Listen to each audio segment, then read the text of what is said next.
جی سلامونه او نیک هیلې احترامات مو من تاسو ورو صدا خان ما دوستانو نن ډیره د غم خبره د زمونږ د ټول پاکستان د لپاره او زمونږ هغه ټول پښتنو د لپاره چې نن ډاکټر عبدالقدیر په دې فاني دنیا کې نشته د کینسر په وجه هغه وفات شو. نو یو خو چې زما د ویډیو په پاکستان کې او په ګوټ کې هر ځای کې ګوري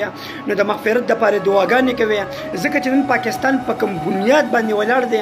نو دا د عبدالقدیر په وجه باندې ځکه چې د اټومي طاقت چې کوم دی هغه صرف پاکستان سره و ځکه چې زموږ د پاکستان لپاره یو ډېر ښه سوچ کړی و او په انډیا کې د پیدایش شوی و. بیا د انډیا نه چې کوم دی نو د خپل تعلیم چې کوم دی د برټش ملکونو نه حاصل کوه او خپل پاکستان په یو بنیاد باندې کې خو بیا په پاکستان باندې چې کوم سخت حالات راغلل نو اټومي طاقت چې کوم دی ډاکټر عبدالقدیر استعمال کړی و د هغه په وجه باندې نن پاکستان په یو بنیاد باندې ولاړ دی. دغه صلاحیت الله پاک چې کوم دی دیل ورکړی و. بیا په 2004 کې چې کوم دی ډاکټر عبدالقدیر نظربند شو په اسلام آباد کې 2021 پورې دی نظربند و چا سره ملاقات نه کو ځکه چې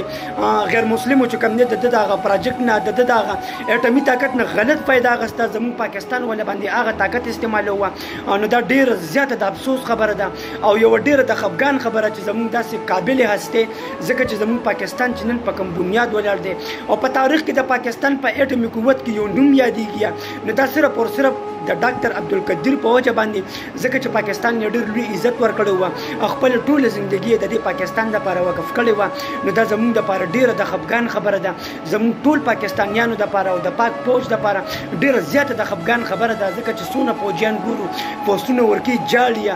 ټول پښتانه ټول مسلمانان هر یو پاکستاني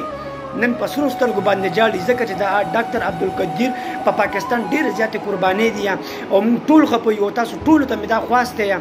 چې دا ویډیو څوک هم ګوري لږه لږه شیر کې خاص د الله د رضا دپاره او د ډاکټر عبدالقدیر دپاره دعاګانې وغواړئ چې الله پاک مغفرت نصیب کړي ځکه چې زموږ پاکستان نن په یو بنیاد باندې ولاړ دی نو د هغې بنیاد راز صرف او صرف ډاکټر عبدالقدیر دی. خپل ټوله زندګي د دې پاکستان دپاره وقف کړه خو نن په دې فاني دنیا کې ډاکټر عبدالقدیر نشته. نو څونه مسلمانان څونه پښتانه هر یو پاکستاني چې زما د ویډیو ګوري نو ډاکټر عبدالقدیر خاص روسي په دعا کې یادوي. ډېره زیاته مننه کوم دوستانو زه تاسو په لوی الله باندې